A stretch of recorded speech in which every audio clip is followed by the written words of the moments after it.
Bonjour à tous, aujourd'hui je vais vous montrer une petite vidéo sur le crochetage d'un cylindre Iseo R6, un petit cylindre donc, qui est doté de passives anti-crochetage. Donc je vais vous montrer un petit peu l'effet de ces passives sur ce cylindre quand on le crochette. Je vais vous montrer également la clé. Ce cylindre a une particularité, c'est que on a souvent ce qu'on appelle une dead pin.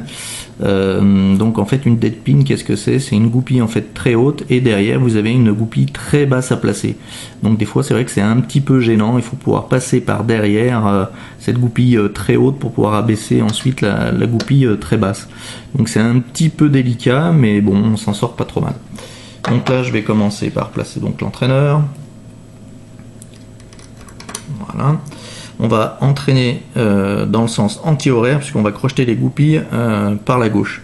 Donc là on va commencer. Donc ça c'est un cylindre qui est assez subtil. Les placements sont des premières goupilles sont très peu perceptibles. Donc il faut y aller vraiment en douceur hein, sur l'entraîneur et même sur le pic. Donc là, il y a une petite goupille qui est légèrement plus dure. Voilà. Donc là il y a eu un placement, c'est vraiment très subtil.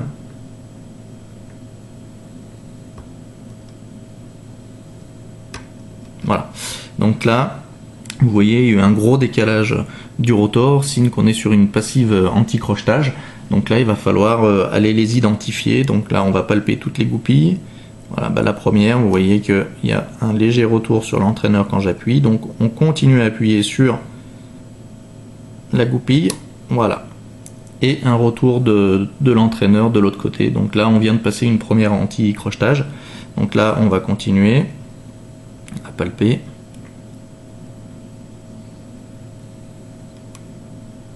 Voilà, donc là j'en ai trouvé une autre, voilà, on vient de la passer également, et on poursuit.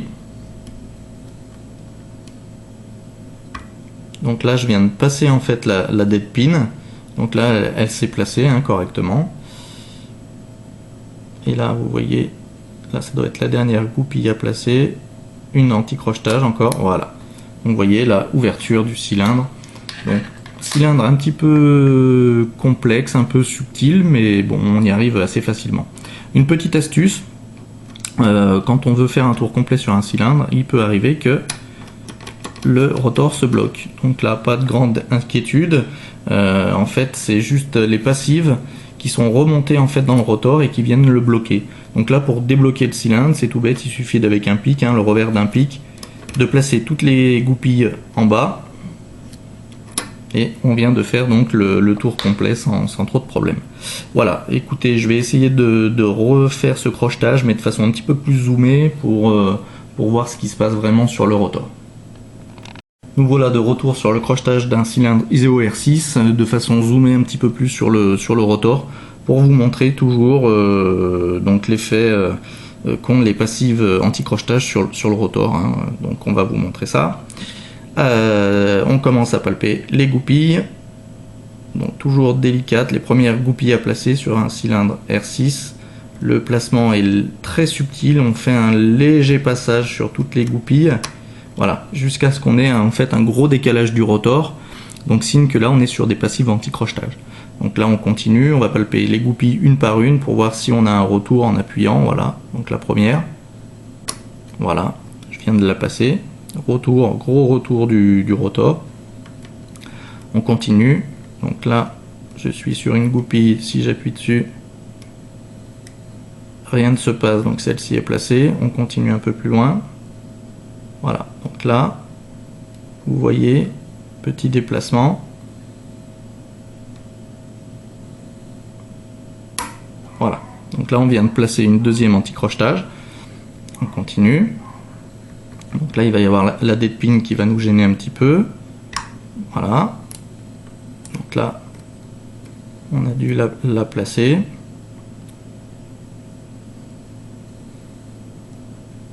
Là, on est sur une anti-crochetage.